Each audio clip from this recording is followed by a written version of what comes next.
Football is back, and BetOnline is your number one information source for all your sports wagering info with all the up to the minute stats, news, scores, and matchup breakdowns. Get the latest game odds, spreads, and totals from the NFL and college football at your fingertips with BetOnline's real time updates on statistics, news, and odds. From week one all the way to the college football playoff and Super Bowl, BetOnline gives you access to the best football promotions and contests anywhere online. Head to the website today or use your mobile device to get in on the action. Remember to use our promo code Bleav to receive your 50% welcome bonus on your first deposit. Again, that's promo code BLEAV. Bet online, where the game starts.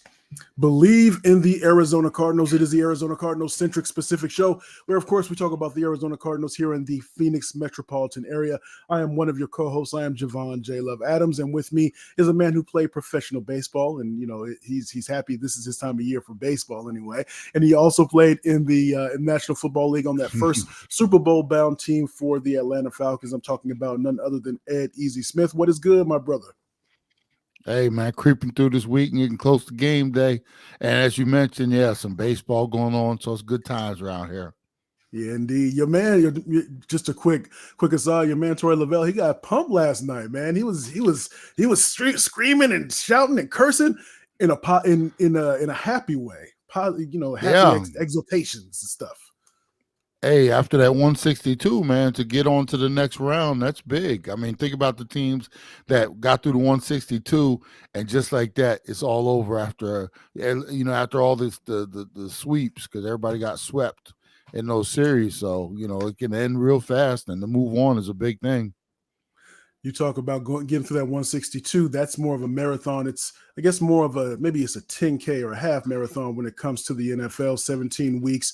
It's a grind, but it goes in the blink of an eye. And there are expectations, especially when you break it down in quarters. And we just finished that first quarter of the season, even though there's 17 games. Y'all feel me? Y'all get what I'm talking about here. And so 1-3 was not where we expected the Bengals to be, and 1-3 is not necessarily where we expected the Cardinals to be, because we thought it might be worse than that, even though their record had the potential to be better based upon how they've played. So we want to break down that matchup because the Cincinnati Bengals are coming to State Farm Stadium this weekend to take on the Cardinals. So it's a matchup of two 1-3 teams. And looking at the line, I saw a line -3. Cardinals -3. Now, I want to double check that because I looked at that just before we got on. So I want to double check. So this is checking in real time. So let's see here. No. So Bengals -3. Because one of the things you mentioned on Monday's show was the fact we have talked about, will the Cardinals ever be favored in the game? And so they're not favored yet. So I want to break this game down. Is it a must win for the Bengals? How will they respond? Want to look at kind of how we got here with both of these teams to their 1-3 start. And how will the Cardinals win this game, and how will the Bengals win this game, and of course give that prediction. So let's get into it. So is this a must win for the Bengals? Joe Burrow, when you look at the practice, he's not on the injury report at all. I don't know if that's a little bit of gamesmanship, because I don't imagine that he's necessarily healthy. Does that stuff happen in the National Football League? A little bit of gamesmanship. Actually, I thought it was against the rules for players getting treatment I thought they had to be on the injury report. And they do. Yeah, but still. For some, we all know he's hurt. So, why he's not on there, I'm not sure. But this is for the Cincinnati Bengals. This is, I won't say their season is teetering, but at 1-3, especially in that division, to fall to 1-4, I don't think this is one that they can afford to lose. And at this point in the season, as crazy as it sounds, this is a must-win for them, especially when you're talking about the opponent being the Arizona Cardinals. The tricky thing is the Cardinals are actually playing pretty good football right now, and I don't think the Cincinnati can come here taking them lightly, and I don't think they will take them lightly because I know how poorly they're playing. Is this a game though where the Bengals, do they get on track this week? I'm not sure. This seems like a an odd match. One, we don't play each other very often. It's not a Right. it's an out of conference game. It just it doesn't feel right almost playing the Cincinnati Bengals. But It's just there. It's just there. yeah, it's just there. So it's not a matchup like we can fall back on and say, like, it seems like every year we play the Detroit Lions or, sir. I mean, That's it's like, true. That's true. it's like, damn, are they on a visit or what? Yeah. So, Yeah. but it definitely for me, it's definitely a must win. And you would almost say should be a get right game for um, Cincinnati, but I don't know. It just feels odd for me. So it's one thing for knuckleheads like us to say that it's a must win, but if you're a player and you're saying it's a must win, SB Nation had an article where quoted Joe Burrow as saying that this is a must win and he feels healthy. And of course, saying you feel healthy, those are things that you want to say, whether it's for your to pump yourself up or to give your teammates confidence, or maybe for your opponent to maybe think, well, he is healthy, so maybe we need to change our game plan. But does it matter if the players themselves are saying this is a must win? Not necessarily, because every game is a must win. You never think we don't have to win this game. So for me, this is almost a little bit of within that locker room, because remember this too, Jay. When you come up with expectations like the Cincinnati did, Mm-hmm. it adds a little pressure to the pot, but it also, when it doesn't go the way it should right out the gate like this, that like almost defeated mode starts to enter the clubhouse, the locker room, and attitudes start to change a little bit. The cockiness Ooh, goes away. yeah. Uh, Chase, all of a sudden now he's grumbling a little bit on the outside, and everybody's a little discontent, and it can, like, the bitter taste can start to enter everybody's mouth. And then the talk of is their head coach on the hot seat, all these conversations you never would have imagined in your wildest dreams at the start of the season, and here we are 4 games in, and it's like just like doomsday over there. So imagine you come out here and you lay another egg and you lose. All this does is pile on top. And as I mentioned, for a team that had such high expectations, the Cincinnati Bengals were a lot of the talking heads. They're Super Bowl pick, and you go from being Super Bowl pick to at one, and say they lose this game 1-4, and they're already writing you off. This could be a long season, and then what happens? It just starts to snowball. So no such thing as that. Must win. We gotta win this. Good. This is a damn game they gotta win though. So here's just throwing this out there. So if you look at the upcoming schedule for the Cincinnati Bengals after playing the Arizona Cardinals, they take on Seattle, but they're taking on Seattle at home. Then they have their bye week, and then it's San Francisco and Buffalo. So it's not. I mean, Seattle. I don't care. Seattle's defense is decent enough, and they'll give it to you, even if they got to go on the road, even if you're playing them at home, at your home. But that's not an easy upcoming 3 games, even when you got the bye mixed in there.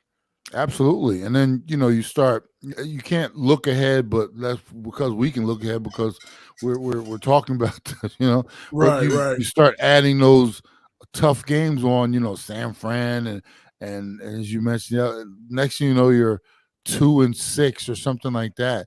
That is not, everybody will say, well, last year such and such.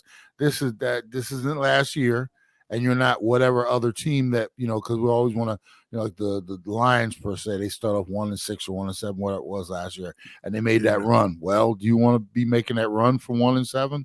Go right ahead, take that on. I'd rather be 6-2, making a run than 1-7. So right now they got a lot of things they got to take care of, and they just haven't looked right, man. Their pieces haven't looked right. Joe hasn't looked right. Yeah. The offensive line looks horrible. There are many ways that I'm thinking this Cardinals team can attack them and try to come out with a victory here. And the offensive line, that's been one of those things for Joe Burrow throughout his career. I know it's still an early career, but that's one of the been the question marks, right? Even with his success, there's still been some question marks about that offensive line, and the fact that that's still the case, that should be something that maybe the Cardinals will go after. Yeah, and every time you turn around, it's like, well, they went out, like over the offseason, they went out and they took care of that offensive line. So that's why this is going to be such a great season. Because, and then you're like, ooh, what'd they do? That's like, it still does not look right. And the fact that he's not mobile right now, he can't move. That's the biggest thing for me, is he can't get out of trouble. So as of right now, every time he takes a snap, you know where he's going to be, because he can't move with that calf, and that's the biggest problem for his offensive line. The ability, what's lost in this is the ability to just slide and move and get up in the pocket and escape. That is so valuable for a quarterback, and he's not necessarily a mobile quarterback, but he's been so good with his feet that he's been able to avoid stuff. Right now, he's like a sitting duck in the pocket, though. And again, Bleav in the Arizona Cardinals. So looking at a little bit, of course, the head of the snake, if you will, looking at Joe Burrow, and if we're looking at the stars of a team, say if it's the star wide receiver, the star tight end, or in this case the quarterback, if they're playing through injuries that maybe they should raise their hand and say, maybe it's better if I sit for a week to get better. Is it okay to criticize those players that try to take one for the team and just play through, and then their play suffers, quite possibly because their play suffers and then the team loses? Can you criticize a player that is trying to just suck it up and just move forward when we're looking at a star player? Well, I wouldn't criticize the player, because players are, you're damned if you do, you're damned if you don't. If you don't play, it's like, well, it's always that he didn't go out there and do it. What I would say is this: sometime, just as we're parents, Jay, sometimes we have to look out for our kids because we know better. This might have been an organizational issue where they said, hey, Joe, we know you want to be out there, but we're going to put you on the table for 2 or 3 weeks to let you get 100%, because if you go out there and do what is done so far, you're never going to get healthy throughout the season. Now the problem for the Bengals, Jay, is that calf, and I'm not sure how bad it was, because he hurt it right at the first couple of days of camp. That was in early August. And it seemed like, 3 or 4 weeks, that's more than enough time to get it right. But obviously it wasn't. Now, what do? There's no window to sit him now. If you sit him now, you're looking at 4-5 weeks, for him to get fully healthy. And by then your season's over, even, 2 or 3 weeks. So the opportunity to get him fully healthy would have been at the very beginning. Now you're on the treadmill. The only thing you do is finish out the run, because in my opinion, at some point they might get to, where it's, hey, the season is lost because we're so far behind. Things aren't going well. We're going to sit you down, and it might be for a few weeks. And then you get to the point where we're not even bringing them back the rest of the season. That's where it was too early to say that, because we're only in week 4, but that's where it's eventually heading when you get to, as you get further into the season, week 8, 9, 10, 11, and, he's still hobbling around out there. So the time to sit him would have been early. I don't know what you do with that calf now. So let's look at how we got here with the Arizona Cardinals, because it's, again, the difference between, again, the juxtaposition, the compare and contrast between 2 1-3 teams. With the Arizona Cardinals, we know they're 1-3. They've been in every game for the most part. They've been in every game except for that one against the 49ers most recently. But even that, they were still, the phrase that we use is they were competing. So they didn't give up. It's feasible that they could be, say, a 3-1. Is going into that, does the fact that that you've been in these games and your team seems to be sticking together, and hopefully coaches are learning from maybe situations where they could have done better, does that give this group of guys confidence coming into this game? Yeah, it's all about how you're playing. The wins and losses will eventually start coming, if you ask me, as you add more talent to the roster and the coaches get a little more, they get better at what they're doing, game planning, making the adjustments through the week and then also in-game adjustments, halftime adjustments, sideline adjustments, those type of things they'll get better at, and we'll start to see more W's. But as far as confidence, these guys are actually playing well. And at the start of the season, it was that T word. Everybody's talking about how bad they were going to be, including us. It was like, man, how bad is this going to be? And then to come out, it's almost like, man, and a young lady or young man who was told that they're not very handsome or beautiful, and gonna go get a quick makeover, and not a full makeover, but just to start wearing better clothes, cleaning up your face a little bit, get the acne off there, stuff like that. It's like, wait a minute, you start looking at them like, okay, yeah, well, all right, yeah, heading in the right direction, So Right. that's what we're doing. We're cleaning up some of those bumps and starting to look a little better, wearing better clothes, and people around the league are starting to say it too. So what happens is now, in the beginning, everybody was talking about how horrible we were going to be. And now all of a sudden you start to hear more, well, the Cardinals will actually, and the focus now is on teams like Chicago, how much they stink. And, nobody's focusing on how bad you are, and they're actually talking better about you. The confidence starts to rise a little bit. So now it's about just going out. And here's the thing. It's week to week. You can't go out there and lay an egg this week or next week. And then, so you got to stay on course. And I think they're doing that so far. Now, if we're looking at the kind of the offensive output for both teams, the overall, the Bengals 4 total TDs this season, Cardinals 8 total touchdowns this season. If you look at some of the offensive output again for the Bengals, they've scored 3, 24, 16, and 3. All and the 16 was in a win, but the other scores were in losses. I mean, what is the Cardinals? I mean, is this an opportunity maybe for an offensive outburst, maybe on the Cardinal side? We know that they can, if it's in the first half anyway, that maybe they can put up some points. Is that where the opportunity lies for the Cardinals to jump on the Bengals? This is a weird one because we've seen that Cincinnati defense. They against who was it? Against and their defense gives up 364 yards per game, 23.5 points a game. The Cardinals give up 24.5 points per game. So it's all just right, almost it's just right there in line with each other. Cincinnati's defense is like two-faced. I'm not sure about them. They could come out here and they could light us up, or they could lay down for us. As far as the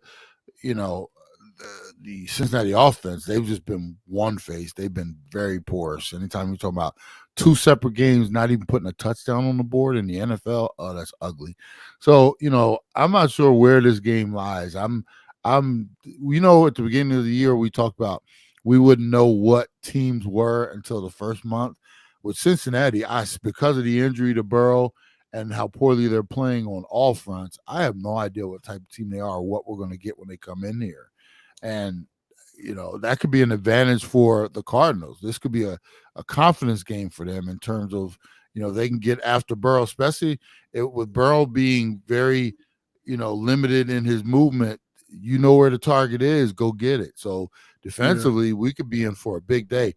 The one thing we have to do, if we can just go up and in, if we can just kind of just contain him, and I don't mean contain him as if he's mobile, but just so that way, if he's trying to step up or just move laterally, that we're right there at guard deck. If you look at that, or you look at Javon Collins as well, to be able to try to take advantage of that.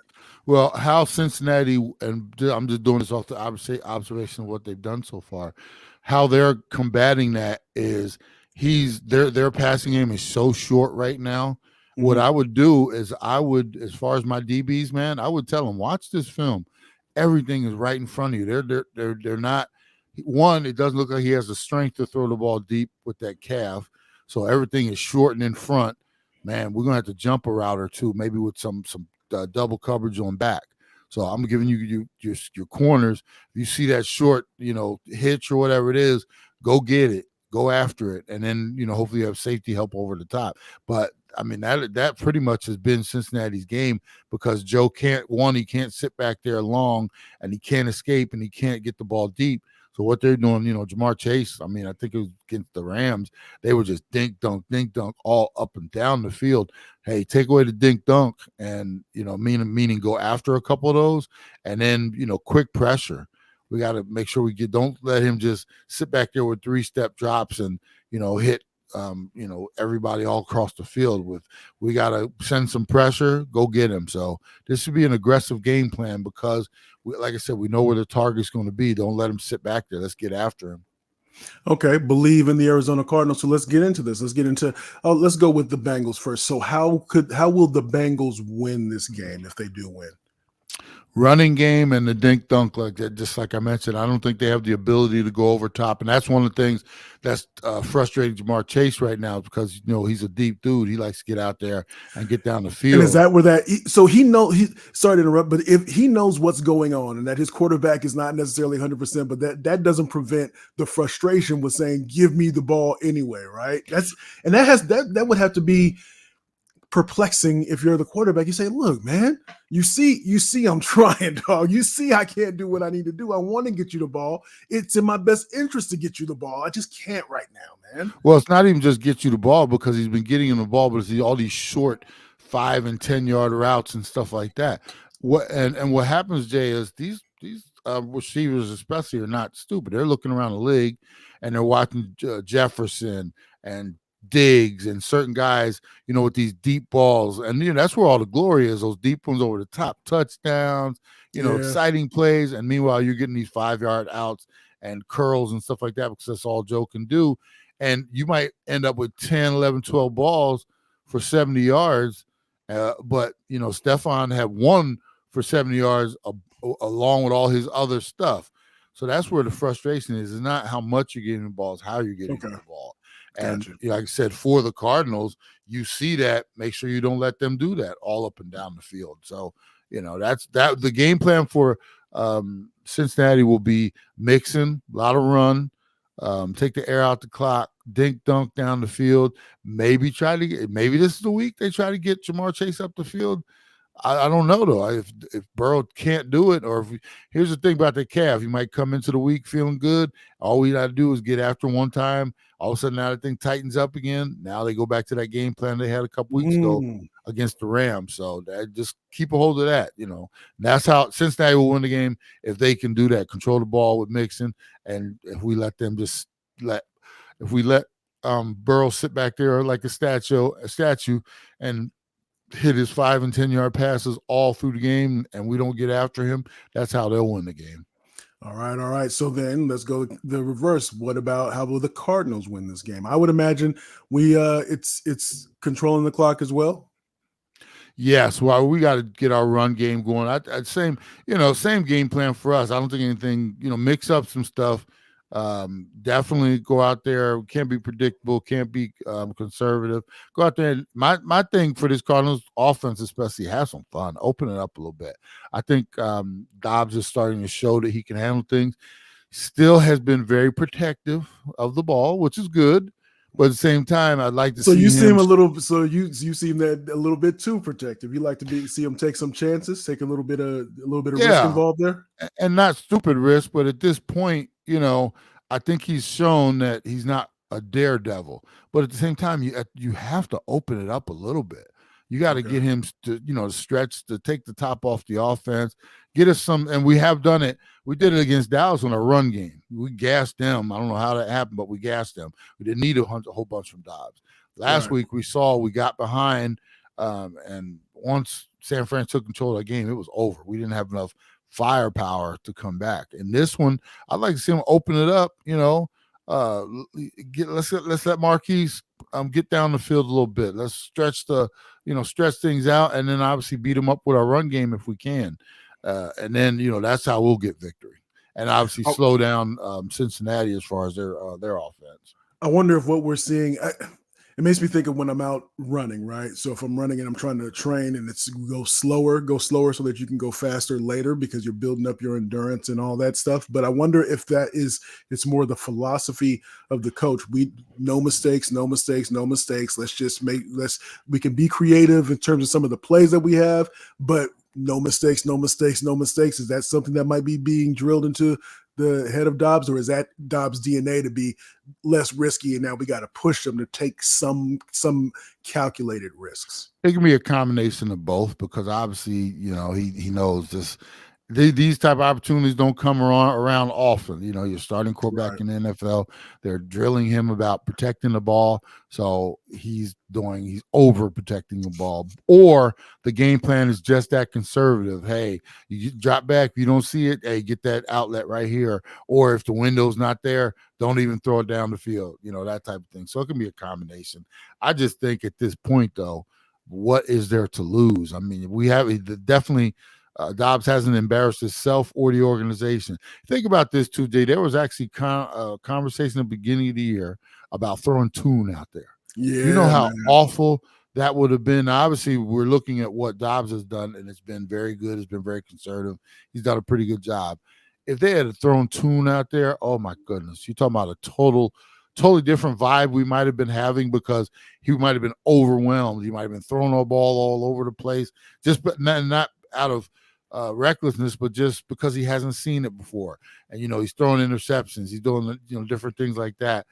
And it just would have been a totally different vibe to the season. So surprisingly, we got a good conservative quarterback back there. I like to see them let him, and even as a reward to him, he's been doing a good job. Hey, let's get you some balls down the field, get you some TDs and some action. Let's let that man cook, like they let Russ cook a few years ago. Let's start a campaign, Jay. Let's get Dobbs cook.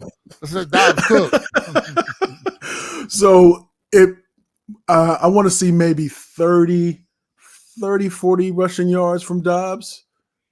And like just rushing, just like not because he's scrambling, but design rushes. Maybe 30. Maybe 30 is probably the top end on that. And I know this is going to be a lot, but if we try to control the ball, I would love, because Connor loves contact. He loves to be physical. I want to see maybe 130 yards rushing from Connor. I think he would love to get the rock that much to be able to amass some yards like that, especially if the game is rather close. Yeah. I mean, this is one of those games, man. We lean on Connor and a little play action, get some stuff over the top. This could be a victory for the Cardinals. This is one of those ones that early in this one, before the season started, we were like, going down the list and looking at the schedule, like, well, that's an L. But this right now, I'm not sure how far I'm leaning toward L for the Cardinals. They've actually been playing better than the Bengals, but this is one they can definitely get. And therein lies the problem with looking at when the schedule comes out and fans love to run to it and LLWW. But when you're looking at what the overall makeup of the team is, if the Bengals were playing up to their capabilities, if Burrow was healthy, then I think this would be one of those that you would be able to lean towards an L more definitively because of what they're capable of. If he's able, because even with a shaky offensive line, if he can just move and be able to move just enough within that pocket to extend a play here or there, that's where you have that opportunity to be successful and live up to, I guess, be closer to what your potential is. Yeah, and that's why we play the games, man. Once the season starts, you got to factor in injuries, you got to factor in all type of different things, and how these two teams are playing right now. Who would have thought a few weeks ago that this would be one that would not be an automatic W for Cincinnati? And we talk about those expectations too, and on both ways. We talked about how Cincinnati was a team that we thought was going to be, AFC conference champion contenders, possible Super Bowl, and the Cardinals were going to be the dredge of the league. And here we are, and we're like, wait a minute, the Cardinals are actually not that bad, and Cincinnati looks horrible. So it's amazing how things can switch so quickly. Yeah, the glass is the same level. It's right in the middle, and some say half empty, some say half full. It just depends on what your perspective is. But so let's get to the pick. How do you see this game playing out? Who you got winning this game? I'll go first. I think I see it being kind of the game. I think it'll be a game that goes quickly because there'll be a lot of runs. I think there's going to be a lot of rushing attempts in this game. I think the defense will corral for the Cardinals will corral Joe Burrow enough. If his calf if that calf is feeling good, we'll see it in the first quarter because they'll go over the top. They'll try to see about getting Chase that ball to see it, to try to see what he can do with it. But I think the Cardinals will come out on top. So instead of Bengals -3, I say the Cardinals will win by 3. And I think I think they'll win by 3. I don't think it'll be one of those last second field goal attempts, but they'll have that ball in the fourth quarter and be able to get to have a long drawn out drive that be able to keep that ball there. So I think that they will end up coming out of this with a 2-3 record. I am right there with you, man. I was actually sitting there. I was like, "Oh, how can I possibly pick the Cardinals?" And like, yes, I can. Yes, we can, Jay. Yes, we can. Yeah, and I'm thinking just like you. I was like trying to come up with a score in my head. I was like, "Is 24 too much for us to score?" I'm looking. This would be one of those, I don't know, 21-17 games, I think, and the Cardinals come out on top. I think we win this one. I really do. All right. So that is Ed Smith. I am Javon Adams. We do this thing twice a week on Mondays and Thursdays. Tell a friend about what we have going on here. And as always, we are presented by Bet Online, and we'll see if we're right. This time we don't have to eat crow because we actually picked the team. So whatever. But so as we always like to say around this time, you can